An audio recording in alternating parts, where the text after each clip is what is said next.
দোকান নিচে এনে সবার চোখ পড়ছে, ওই দোকান দোকান করে জীবন গেল গো।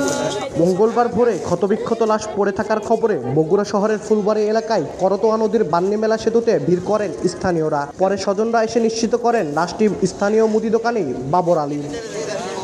3 বছর আগে 5 বছরের চুক্তিতে শহরের নারুলি এলাকায় পান্না নামের এক ব্যক্তির দোকান ভাড়া নিয়েছিলেন বাবর। পরিবারের দাবি, নানা অজুহাতে চুক্তির মেয়াদ শেষ হওয়ার আগেই দোকানটি ছেড়ে দিতে হুমকি দিয়ে আসছিল মালিক পক্ষ।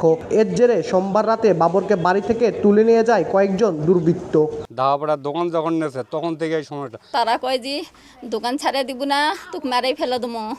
তাই করে ওরা রাত্রে আসে, 11টার দিকে টানে নিয়ে চলে গেছে। ওরা নিয়ে যায়, ওরা মারে ফেলে দিয়েছে। দীপু নাকি যেন একটা নাম এভাবে উচ্চারণ করছে। আমার ভাই জিজ্ঞাসা করছে তোমরা চলে যাও, তখনই লাঠিতে বাড়ি মারছে। পানি মদা চুবরছে, ওটি মারছে, তা কছে দীপু তুমি মারছো কে, আমার কথাটা শোনো।